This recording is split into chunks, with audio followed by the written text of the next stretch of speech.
Greetings, my friends. Things are happening that have caused me to question the entire narrative behind everything going on in the world today. The COVID-19, the Black Lives Matter movement, the protests, the World Health Organization, the Center for Disease Control, Drs. Fauci and Birx, the lockdown, plus much, much more.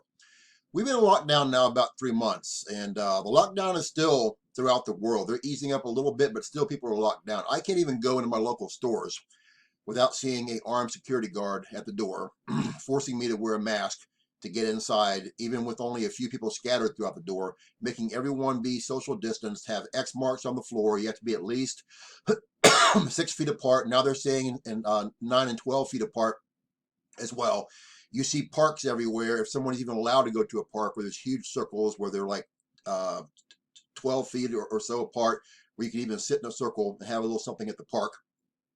This is all going during a big lockdown in a major, major way.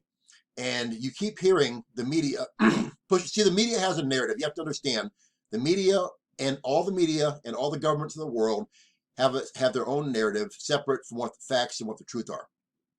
They spread the narrative because they want to open up a new world order. They want to cause race riots. They want to cause huge problems throughout the world. And so they spread certain narratives, and they want the word to get out the way they want to put it out. Doesn't matter what the truth has no bearing at all in what the media and your governments tell you. So let's talk about, first of all, what's going on with all of the riots and all of the protests and the looting, because they all go together.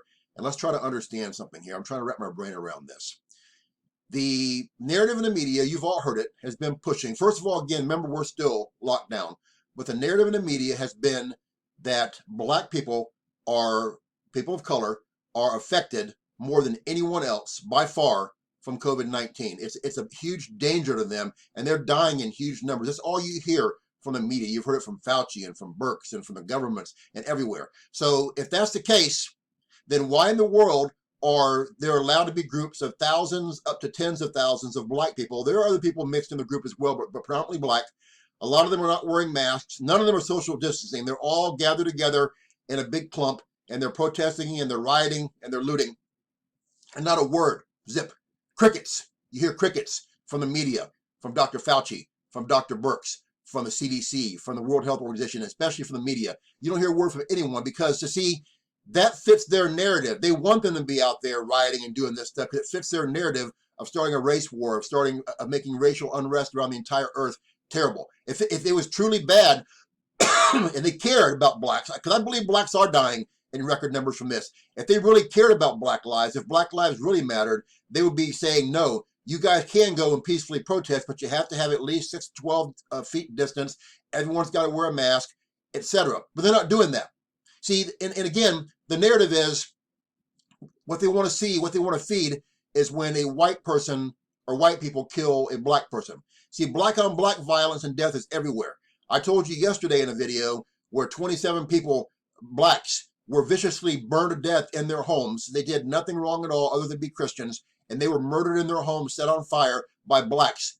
I had to dig the deepest corner of the World Wide Web to find this. There was no interviews, no funeral coverage, no outrage, nothing. The media, again, mouth zip. Look at Chicago, Illinois in the U.S. Every weekend you hear of lots and lots of blacks dying and being just injured badly, but dying, especially from other blacks. It's tiny blurbs in the media. See, that doesn't fit their narrative. They don't want to focus on anything like that. They only want to focus on white and black. They don't want to focus on the facts, like I showed you from multiple studies, from predominantly black neighborhoods and also mixed neighborhoods and white neighborhoods. It's the whole thing thrown together from colleges and universities, where they proved that white people are killed twice as often as blacks by white and black cops, and blacks are also killed by white and black cops, but at a half the amount.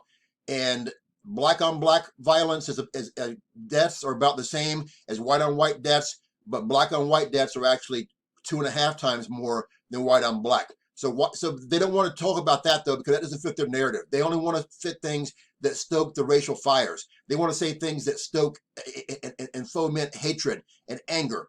And I'm just tired of it. I'm tired of seeing all the lies. I really hate seeing anyone die. It doesn't matter who they are. I don't want to see anyone murdered. I don't want to see anyone done like this black guy was with the knee in his neck. And I feel horrible about that. I don't care if they say he was trying to pass a counterfeit bill. If he was, he could have been taken to jail and charged with that. He didn't need to have a knee on his neck and be asphyxiated and killed like that. And I'm sure the cops are going to be charged to the full extent of the law. It's horrible what happened to him. It's horrible to see any black, white, Chinese, Hispanic, any life, Arab, Asian, any life be snuffed out like that for any reason. It's just wrong. But I'm tired of the silence when it fits their narrative, and I'm tired of the anger. See, they've threatened, you guys know, you've been living on the same earth as me. They've threatened to put us in jail if we do things against what the lockdown says. And they keep preaching social distancing. They keep preaching the mask. But again, you don't hear a peep about this during these thousands and tens of thousands of mass protests, riots, and looting, side by side, put in like sardines. Some wear masks, some don't. This is just a petri dish for these black people to just be injured and die from COVID-19 because they're put in this situation. But again, people don't care. No one cares. They're letting it happen, and and all the people in charge are letting it happen. It doesn't matter to them. It matters to me. Black lives matter to me. All lives matter to me. I don't care who you are. All lives matter to me, and I'm tired of seeing what I'm seeing. It makes me sick, and it makes me just want to physically vomit to see the lies that are spread. And people keep believing the lies. Believe them if you want to. I don't care. I'll keep putting the word out. This video will probably get censored, probably get throttled, won't get many views, because again, they hate people like me who teach the truth. But I'm a Christian. I tell the truth, and I'm going to teach the truth regardless. Again, this is a Christian channel, so if you want to know Jesus Christ as Lord and Savior, pray the prayer, do the 6 steps I have in the box below the video. Share this video, get the word out, and above all, please wake up and see what they're doing. The whole thing's nefarious. Bye.